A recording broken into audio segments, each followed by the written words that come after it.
Estamos assim começando a segunda parte da entrevista com o J. Júnior. Por favor, não se esqueçam de se inscrever no canal, quem ainda não está inscrito, dar seu like, comentar e compartilhar. Juca, daí da Bandeirantes você foi para a Globo. 2 meses depois, eu fui para a Globo, para o Sport TV, né? Sport do TV. Grupo Globo na época. O Sport TV estava começando, ou já estava... Ele tinha começado em 91, até com outro nome, Top Sport, né? Aí depois ele se transformou em Sport TV. 91, eu fui em 99, 8 anos depois, né? Que ele existia. E fiquei lá 24 anos. Essa mudança para a Globo, você sentiu alguma diferença? Vamos dizer, aquele famoso padrão Globo de qualidade, realmente é uma coisa que você percebeu quando chegou lá, ou você já tinha passado, quem já passou pelo Luciano do Vale já era um meio caminho, vamos dizer? Eu fui alertado e provocado também nessa transição, né, para o Sport TV, por muitas pessoas, do meio, que não eram do meio.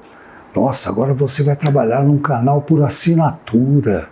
Você já pensou nisso? Eu lembro bem disso. O pessoal fala, você já pensou nisso? Agora é um canal por assinatura. Na minha cabeça, e eu estava certo, não tinha diferença nenhuma. Tá. Eu ia apenas me amoldar ao padrão que esse canal, no caso o Sport TV, ele detinha, né? A única coisa que eu tinha que fazer, porque o meu trabalho era o mesmo. Tá. Narrar futebol, narrar vôlei, narrar basquete, né, e outros tênis e outros esportes.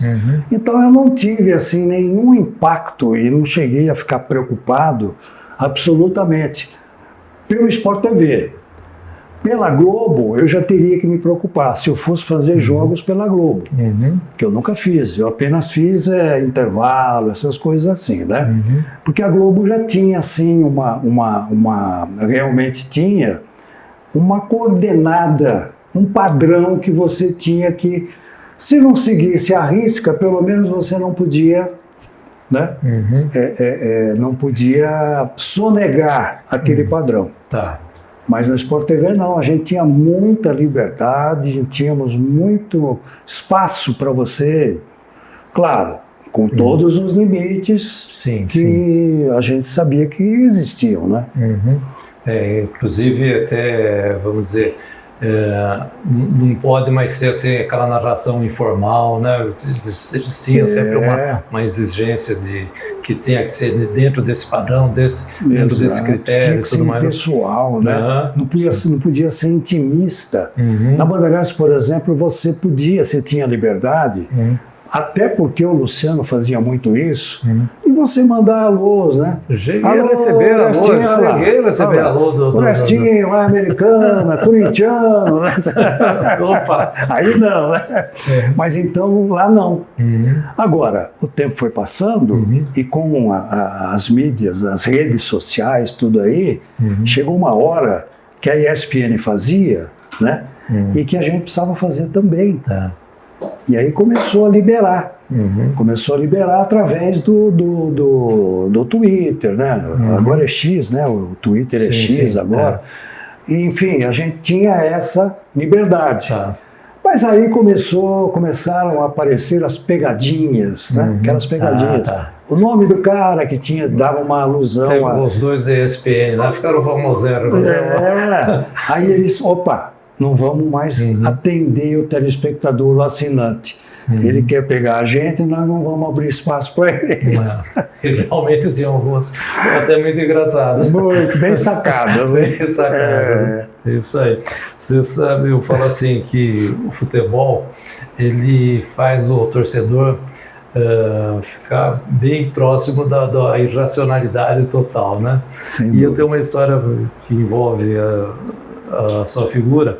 Eu trabalhava num banco de São Paulo e tinha um rapaz que trabalhava lá comigo, ele um rapaz simples e tal, muito boa pessoa, mas assim, não tinha muita escolaridade nem nada. E conversando com ele, descobrimos que nós éramos palmeirenses, né? Eu quero ver um jogo, você me leva e tal, não sei o quê. Eu falei, quero e tal. E um dia falando, eu falei que te conhecia. Bom, daí ele me achou alguém de outro planeta, né? Amigo do J. Júnior. Nossa, esse cara é muito importante. E foi muito engraçado, porque ele contava para um monte de gente que eu era amigo do J. Júnior e tal. E daí teve um jogo, você narrando, e você teve um pênalti a favor do Palmeiras e você falou que você achava que não foi pênalti. Daí no outro dia eu cheguei e disse, olha, você me falou que ele era palmeirense. Se ele um dia que eu encontrar com ele vai ouvir. Porque foi pênalti. E eu imagino que isso deve ser um negócio que devia até ser meio complicado para você, porque as pessoas se conheciam, né?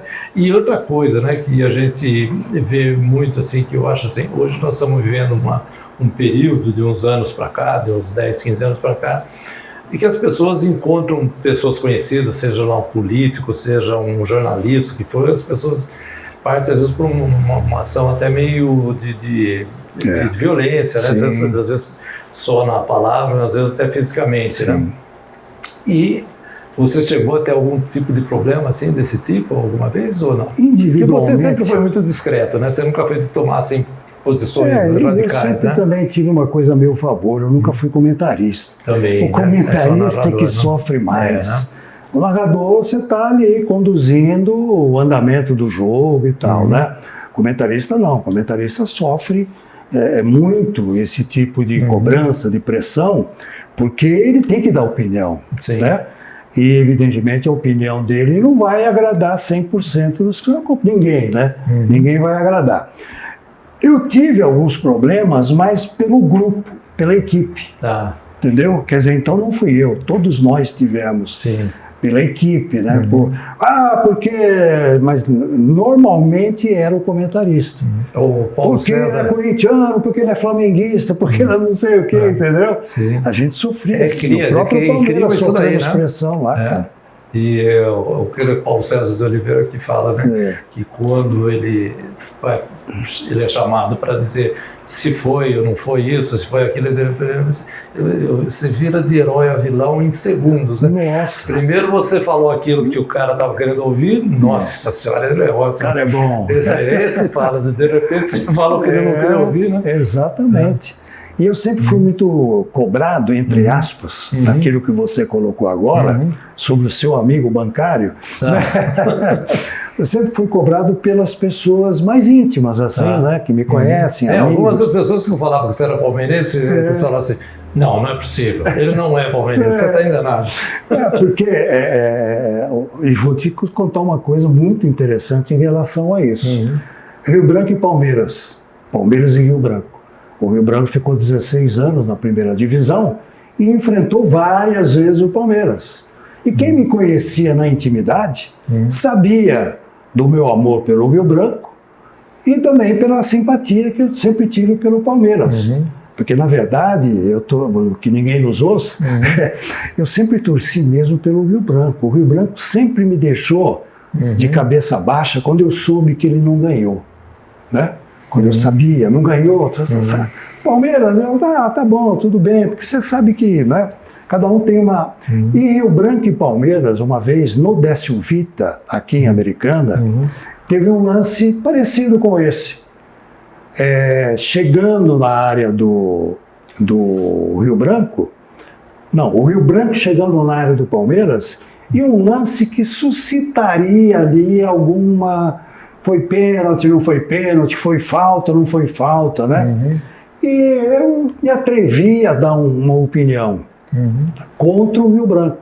A minha opinião era contra, prejudicaria o Rio Branco, entre aspas, né? E o comentarista entrou, aí tinha replay, tudo, não tinha o VAR na época, mas tinha as câmeras e tal. No dia seguinte, Orestes, aqui no centro da cidade e tal, alguns torcedores do Rio Branco mais, né, inflamados e tal, me criticando, cara. Como é que você vai dizer que foi falta contra o Rio Branco. Não pode, você é daqui, você é da cidade. Aí você tinha que contemporizar, né? Mas não se esqueça de que eu sou profissional, eu tenho compromisso comigo e com quem está me assistindo. Eu não faço o jogo para um time só, eu faço para 2 torcidas. Né? Aí, numa boa e tal, a gente brincava. Mas isso aconteceu também. Eu imagino... Como é que você foi falar contra o Rio Branco ou lance? Eu imagino um cara como o Neto, né? Que faz todos aqueles escândalos dele, né? Imagino que ele deve sofrer, né? Deve ter gente que deve ter querer pegar ele, o cara tá lá jantando, o cara pula em cima dele na mesa. Ou você toma uma vacina para isso, ó, tô vacinado, não tô nem aí. Mas aí é o ápice da frieza, né? Porque todo mundo tem sentimentos, né? O Milton Neves, que adorava provocar, né? E eu me lembro, eu tinha um amigo corintiano que ele tinha ódio do Milton Neves, e o Milton Neves ficava provocando. Era o jeito dele, não é que ele achava nem nada, ele gostava de provocar, né? E eu me lembro que isso aí ficava muito bronqueado com ele. E deixa eu contar uma coisa, você tinha uma liturgia, vamos dizer, antes de cada jogo? Como é que você fazia? Como é que era o seu... Vamos dizer, você vai narrar hoje São Paulo e Santos. Antes de começar o jogo, como é que você se preparava? Como é que era o pré-jogo para você? Horácio, é o seguinte, o jogo para mim começava quando eu recebia a escala. Eu sempre tive essa...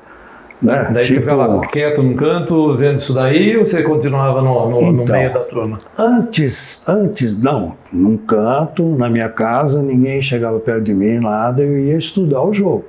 Eu ia estudar aquilo que eu ia acompanhar e relatar, né? Então, antes da internet, claro, antes da internet a gente apelava para os jornais, o que aconteceu no treino durante a Semana do Santos. Como é que foi o treino do São Paulo? Quem é que vai jogar, quem é que não vai jogar, quem é que está suspenso, os cartões, aquela coisa toda. Então esse era o preparo e era, evidentemente, também ouvindo as rádios. Aí eu estava sempre ligado nas rádios, porque a rádio tem o correspondente do Santos lá na Vila, o outro tem o correspondente do Corinthians lá no Corinthians, e você vai se municiando do espetáculo, do contexto do espetáculo, né? Então era assim. Com a internet ficou evidentemente tudo mais fácil. Simples, né? E no Sport TV, já de há muitos anos, uma coisa que sempre nos facilitou muito. Eles tinham e ainda têm um contrato com uma empresa de pesquisa, né? de investigação, de histórico. Então, você recebia sempre, um dia antes, tá ali, o histórico, quantas vezes se enfrentaram, o Santos foi campeão tantas vezes, a última vez tal, aquelas coisas que a gente vai colocando, né? Na televisão, na transmissão. E os outros esportes? Porque o futebol, você nasceu jogando futebol. E quando fala assim, você vai narrar agora um jogo de vôlei. Porque eu adoro vôlei, mas eu não entendo muito da posição dos jogadores. Eu conheço ali o líbero, uma coisa eu consigo diferenciar o levantador, mas os extremos, né, as coisas aí, eu não manjo muito. Como é que você fazia? Tinha que aprender como as regras, como é que são as táticas e tudo mais. Você sabe como é que foi o batismo? O meu batismo para transmitir o vôlei foi em pleno Jogos Pan-Americanos, em Caracas.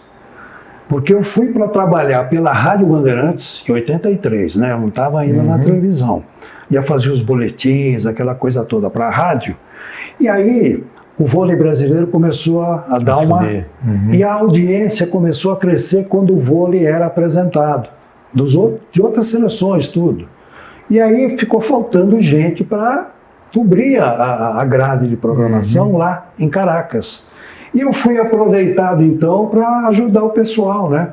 Fiz um basquete aqui, fiz o que emissora que você estava? Na Bandeirantes, na TV Bandeirantes, um pouquinho antes da chegada do Luciano. Entendeu? Então, quando me disseram, você vai transmitir o vôlei amanhã, né? E eu falei, meu Deus, pensei, né? Meu Deus do céu, vôlei. Aí o que eu fiz? Humildemente, claro, e não tinha outra saída, eu sentei uma noite lá para jantar com o Álvaro José, né? que é um de tudo, né? expert olímpico, e o professor Paulo Russo, que estava na equipe. O professor Paulo Russo foi um grande jogador de vôlei, treinador de voleibol, professor de faculdade e comentarista da nossa equipe. Então, nós ficamos lá, sei lá, 3, 4 horas na mesa do restaurante, e eles me passando tudo que foi possível passar para eu entender um pouquinho assim do vôlei. Olha que coisa, cara. O meu batismo foi exatamente assim. E depois, claro, você vai fazendo, você vai vendo. Fui assistir alguns treinamentos da seleção brasileira, conversava muito com o José Roberto Guimarães, né, o nosso grande medalhista olímpico, né? Então você vai, né? Não que, então você domina completamente o vôlei, não, não é isso. Você tem pelo menos uma boa noção, né? Mas não, você não vai dar um escorregão aqui, ali é normal. Quantos esportes você narrou, você tem ideia? Diferentes? É mais fácil dizer o que eu não narrei, porque o Luciano, quando chegou, ele jogou no ar um monte de coisa, né? E a gente ia lá. Falando do Luciano e falando do vôlei, ele também foi o cara que ergueu o vôlei no Brasil. Opa! Em 84, para a Olimpíada, começou já um pouquinho antes, mas em 84 tivemos Los Angeles, né? A Olimpíada de 84. A primeira modalidade da Bandeirantes que foi comercializada rapidamente e antecipadamente foi o vôlei. Então, por exemplo, chegava numa agência de publicidade, consultava lá as empresas e tal, o vôlei foi o primeiro, porque o Luciano, antes da Olimpíada, e desde 83, um ano antes, ele começou a colocar o vôlei no ar, né? Masculino e feminino, claro, porque a gente tinha talentos, não é? Tinha aquelas célebres partidas entre Brasil e Peru no vôlei feminino. Brasil e União Soviética no masculino. No masculino, entendeu?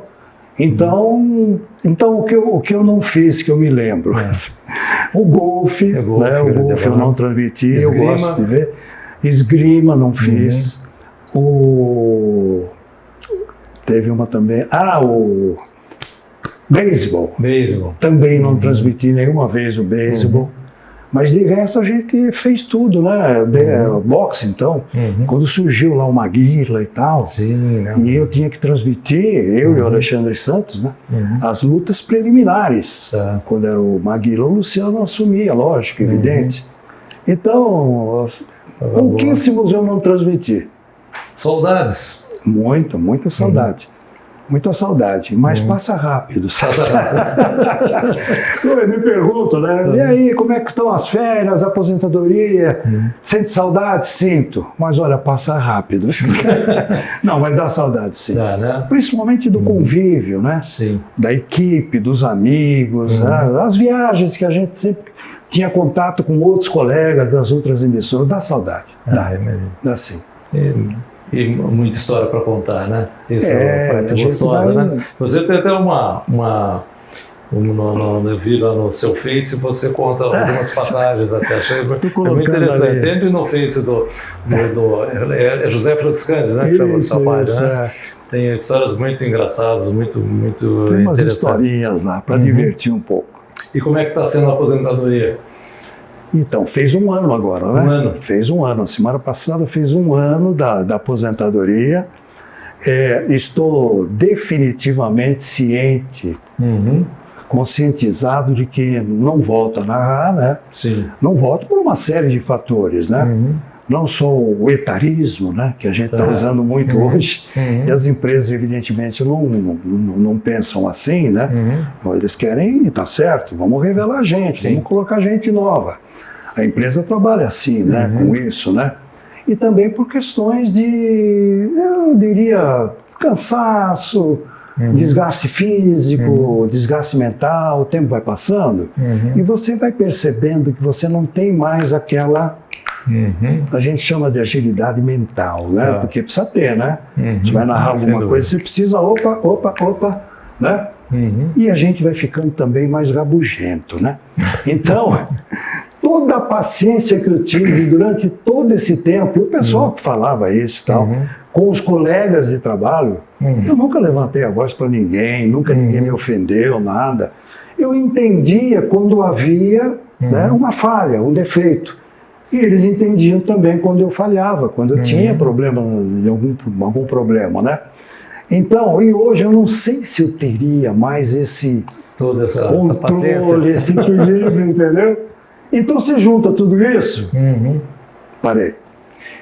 Eu lembro que você jogava bola e você era um zagueiro clássico, tipo Nilton Santos, Júnior Capacete, aquele cara. Mas agora eu vou te botar como goleiro, mas você não pode defender, tem que rebater, tá bom? Opa, vamos lá. Vamos lá. O Brasil vai ser campeão mundial de futebol de novo? A gente tem que ficar sempre no acho, né? Tá. Eu acho que não. Você acha que não? Bem difícil, eu acho que não. Tudo caminha para que ele não seja campeão. Agora, ainda temos tempo. Temos um novo treinador. Então, um novo ciclo, né? Tá.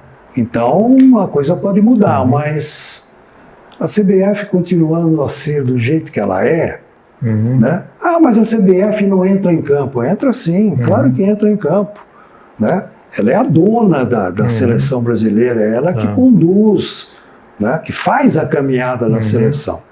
Eu acho muito difícil o Brasil ser campeão agora em 26. Mas aí, quem sabe para frente possa ser. Temos tempo. Tá. Pelé ou Garrincha? Pelé. Ah. Messi ou Maradona? Messi. Ademir da Guia ou Rivelino? Olha, aí você quer me colocar na parede com duas facas no peito, né? Difícil, é difícil. Difícil. Ah, não, tudo bem. Difícil. Se eu falar Rivelino, vou ser injusto com Ademir e vice-versa, entendeu? E temos aqui um bugrino aqui na plateia, Zenon ou Dicá? Zenon. Eu sempre achei o Zenon mais completo que o Dicá. Era um jogador características diferentes. Ele tem uns repentes de genialidade, né? Sempre rendia muito mais para o time. Eu lembro que o Inter de Porto Alegre começou a adotar aquele sistema da Holanda, de todo mundo avançar e deixar impedido. Um dia ele lançou a bola para ele mesmo, fez um gol. Isso, eu me lembro disso. Eu lembro desse lance, eu falei assim, o cara tem que estar muito ligado para ter essa... E depois ele conviveu muito com a gente também no Master, da Bandeirantes, né?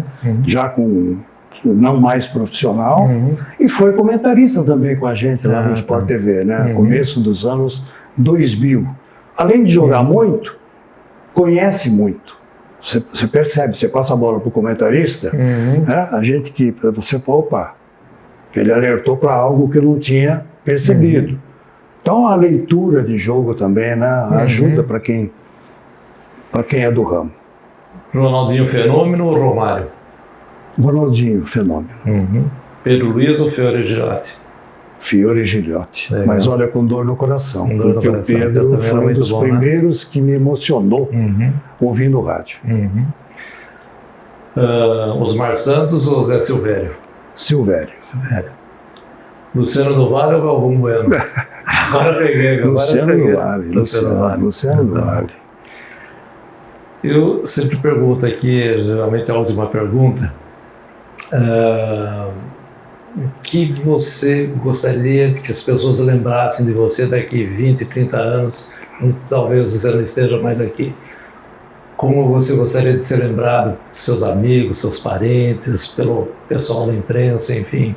O que você gostaria de ser lembrado como? Bom, em primeiro lugar, eu gostaria de ser bem lembrado, né? Isso é muito importante, né? Todos nós, né? Mas eu gostaria que o que preponderasse, quando se lembrassem de mim, ou vão se lembrar de mim, preponderasse o aspecto pessoal, do respeito ao semelhante, e no aspecto profissional, do respeito e da responsabilidade que eu sempre procurei empreender no meu trabalho, entendeu? Defeitos, centenas de milhares. Ninguém escapa dessa. Defeitos todos nós temos. Mas se você puder ser, pelo menos, minimamente reconhecido no fator pessoal, como alguém que teve amigos, que respeitou e que sempre respeitou a família, né? E no profissional, né? Responsabilidade naquilo que você está fazendo, eu acho que aí, então, lá de cima eu vou ficar muito feliz. É, legal. Você é religioso? Eu sou cristão, Tá. né? Não sou religioso na católica, por exemplo. Tá. Todo dia eu vou na missa e tal. Não, isso não. Tá. Mas eu tenho a minha fé, né? Até quando algumas pessoas provocam e dizem assim, mas será que Jesus Cristo existiu mesmo? Me provocando, né? Aí eu respondo assim, olha, se ele não existiu, precisamos descobrir quem foi esse cara, então. Para deixar tantas lições, né? Tantos bons exemplos para que a gente pudesse trilhar o caminho do bem, né? Legal, muito bonito. Muito legal. Bom, e assim a gente encerra mais um Gente que Tem História. Hoje entrevistando esse exemplo de profissional e cidadão, Obrigado, o J. Júnior, tá? E o Almanac 60 Mais volta daqui mais ou menos 15 dias com mais uma nova entrevista. E gostaria que você deixasse suas últimas palavras aí, Juca. Bom, em primeiro lugar, no aspecto bem pessoal, uma alegria muito grande em reencontrar o meu amigo Orestes, muito grande mesmo, de verdade. E ele sabe da nossa história, né, aqui na cidade americana e fora de Americana, em outros relacionamentos também. Feliz também pelo projeto que já é uma realidade, né, que a Americana merece isso, toda cidade merece, mas estamos em Americana, somos americanenses. E esse é um documento, né, que precisa ser lavrado, que precisa existir, né? Porque a história ela é contada e tem que ser contada com quem viveu e com quem construiu a história, né? Sei que às vezes é muito difícil. Você deve, mas é tal. Não, mas quem puder contar um pouquinho da história do seu torrão, né, que a gente chama, ele tem que ser registrado. E vocês todos, a equipe toda, estão fazendo isso com dedicação, com profissionalismo, com o coração aberto, né? E isso é muito importante, dou aqui os meus parabéns a vocês, na pessoa do Orestes. Muito obrigado. E assim encerramos mais um Almanac 60 Mais com Gente que Tem História. E não se esqueça de se inscrever no nosso, quem ainda não está inscrito, né? Se inscrever no nosso canal de YouTube, deixar seu like, comentar e compartilhar. Muito obrigado.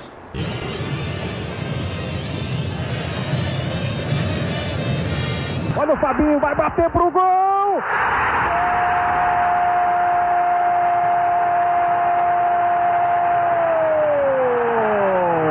É do Grêmio, Fabinho! O Paulão chega junto, lá dentro, olha o goleirão, olha o desvio! Gol!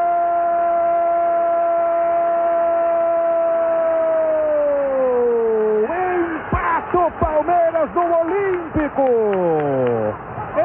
Edmundo na jogada do Roberto Carlos.